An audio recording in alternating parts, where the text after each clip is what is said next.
अस्सलाम वालेकुम दोस्तों, मैं जो थोड़ी जी वीडियो अपने बच्चे की वीडियो बनाया थोड़ी जी मैं अपने भाई को दिखाना चाहना कि जरा भी भाई मेरे को गिना चाहे सेल करना मैं जरा भी गिना चाहे भाई मैंने रब्ता करे यूट्यूब पे कमेंट्स करके दसे से तो इंशाल्लाह वाला व्हाट्सअप पे कॉन्टैक्ट कर इंशाल्लाह जरा भाई मैं दसे से मैं भाई बेचना सेल करना चाहना सुने वगैरह तुसा गिंदे कोई भी भाई तो मैंने रब्ता करे सो ये बैल है मेरा ठीक है। मैं थोड़ी जी वीडियो बनाया सही है। मैं अपने भाई को दिखाऊँ जरा भाई मेरे बैल को ना चाहे तो मैंने रब्ता करे से यूट्यूब पे कमेंट करके दसे से ताकि भाई को पता लगे कि वाकई भाई फलाना भाई गिनते देखो भाई बैल मेरा घा ही खमदा खड़े थे खड़े सामने देखो ये खड़े थे तुसा में दसो एनी प्राइस भी सारा कुछ इंशाल्लाह वाला पा रब्ता करे सो ठीक है। बैल मेरा हूँ खड़े हुए थे यानी मैं वीडियो बनाया आज सही है। मैं खड़ा थी ठीक है। देखो बैल में सामने भी घा खमदा खड़े ठीक है। तुसा मेरे बैल को जरा गिना चाहे ख़रीदना चाहे सेल मैं करना है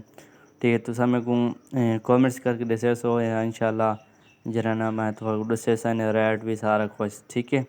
तो तुसा बाकी मैंने रब्ता करे सो इंशाल्लाह वाल भाई आप आने रेट देखूँ ठीक है। बाकी ये वीडियो ज़्यादा से ज़्यादा शेयर करा अपने दोस्तों तक भी ताकि अगले भाई को पता चल सके कि वाकई भाई सेल करना चाहने बैल ठीक है। भाई मैं वाकई कुड़गाई में था मैं सेल करना चाहना बैल।